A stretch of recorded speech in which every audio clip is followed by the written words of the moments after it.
how to use your Shark FlexFusion with the curling wand attachments to create curls like this. Let's go. Hi guys, welcome back to my YouTube, or hello and welcome if you are brand new here. My name is Chloe Swift. I'm a professional hairstylist and hair care expert. This week I thought I would bring you a tutorial all about curling with the curling wands using the Shark FlexFusion. It's a question that I've seen pop up on a couple of my other platforms, how you use these curling wands to get the best curls and to get the best result and on dry hair. So yeah, that's what we're going to be doing. Let's get into it. Okay, so I have already used my Shark FlexFusion and kind of blow dried my hair from damp. But I'm actually yet to use these curling wands on dry hair, so that's also why I'm really intrigued to do this video, see the results, because for those of you who don't know, you can use the Shark FlexFusion on wet and dry hair. So down here, when you turn it on, you've got the option to either pop it up to there with that water droplet, which is for damp hair, or then use it on dry hair. So for today, I am just going to be using it on dry hair.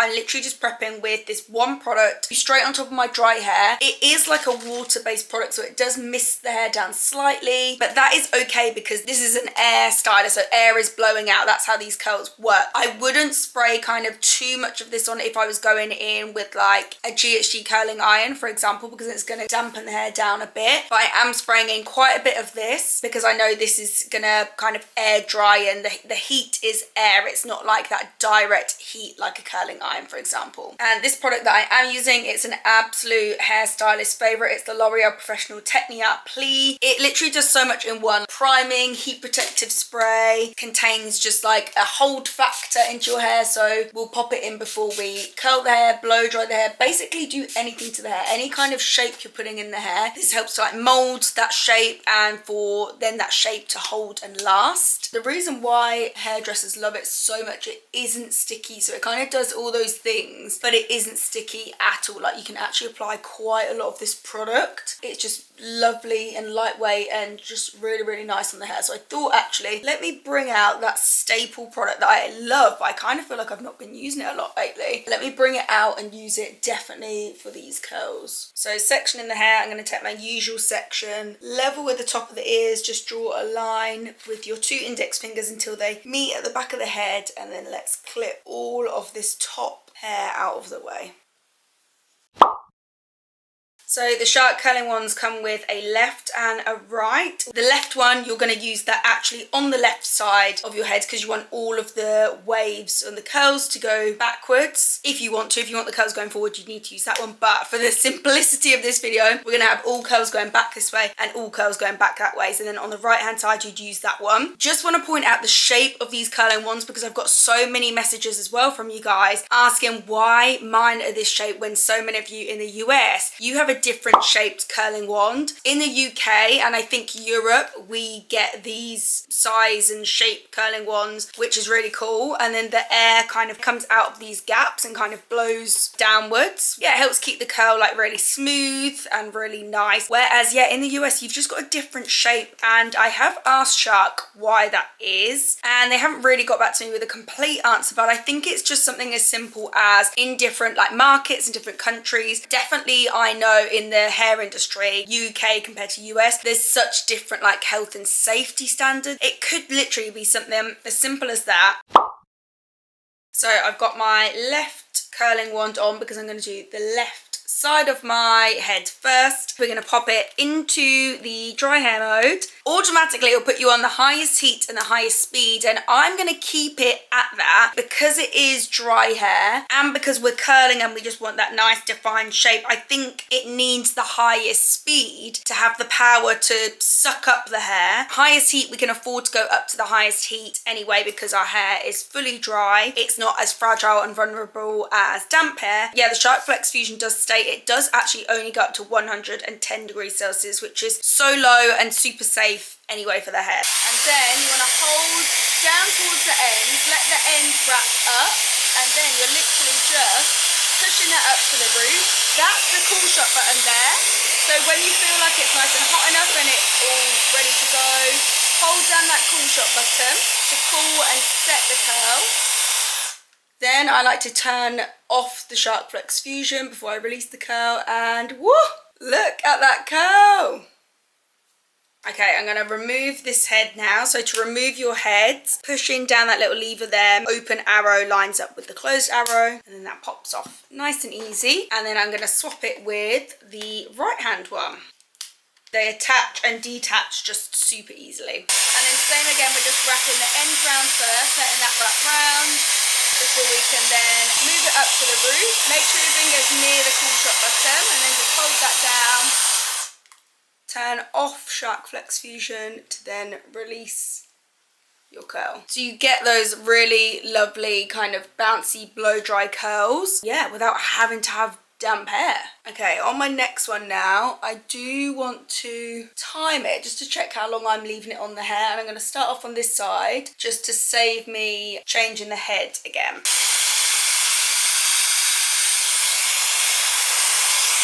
One, two, three, four, five, six, seven, eight. Full shot. One, two, three, four, five, six, seven, eight. I counted to 8 there because I felt like it definitely felt hot enough after 8 seconds. I was just kind of counting until I felt like it was cool enough, and again that kind of felt like it was 8 seconds really.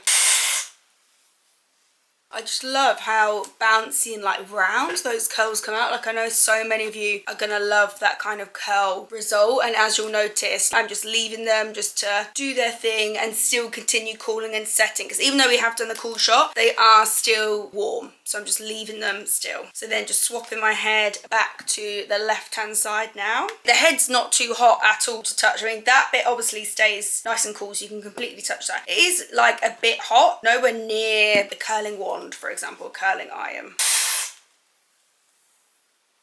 And you'll notice this first one where I was kind of like pulling it, running my fingers through it, that has dropped a little bit, so you can see what does happen when you do kind of fiddle them and pull them about when they are still really warm, because the hair's still malleable when it's still warm. You can still put shape into it, so you can actually still pull out the shape. Don't be like me and touch like that first curl too much. And again, next section I'm working up. I mean, I'm taking my usual sections, by the way. So first one was like ears, next one was like eyebrows, this next one is like recession point, and I'm going to start off on the left again because I've already got the left hand barrel on.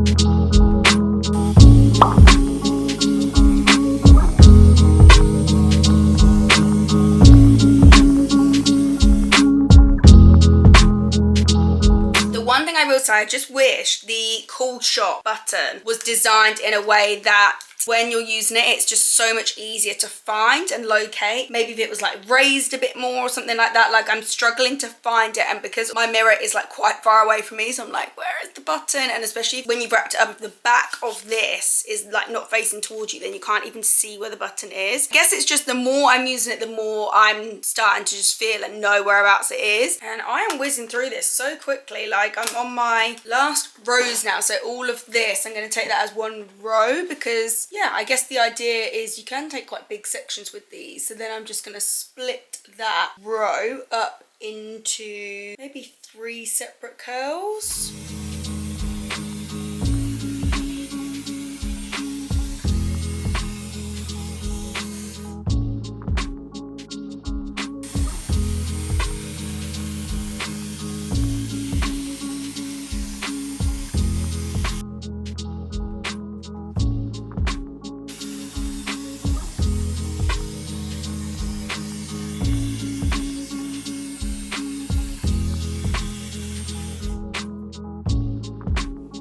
At that curl, so nice. I'm doing everything on dry hair today, but I'll link in the description box my other video. You can use all of this and do the exact same thing on damp hair. You just want to make sure you are then popping it into that mode and then popping that up with the little water droplet symbol on. I'm getting through my hair so quickly. I guess because, yeah, I washed my hair yesterday. It wasn't hair wash day today. And then I actually did just leave it to just dry naturally and then ended up putting it in like a loose braid at bedtime. So it's just kind of got this, yeah, looser wave to it. But it's so nice to know that on kind of day 2 hair, it doesn't take long to style with the curling wand, I guess.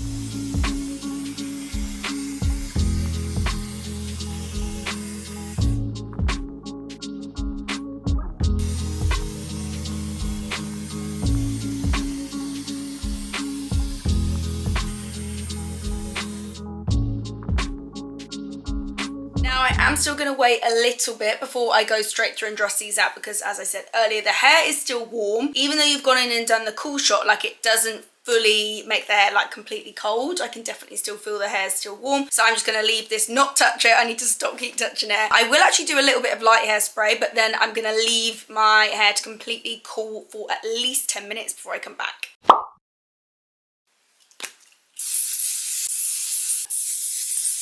Okay, it's definitely a good 15 minutes later. You can see my curls are still nice and round and bouncy. I'm going to dress out with, I'd say, the lightest oil that I have in my kind of oil collection. It's the Living Proof No Frizz Vanishing Oil. I've chosen the lightest oil because all I want to do is rake my fingers through this to break up the curls. And the oil is just going to be already on my hands, my fingers. You can see how lightweight it is. And that'll just help to, I guess, tame any frizz or fluffiness or flyaways, but I don't want too much oil that it's going to kind of weigh the hair down too much.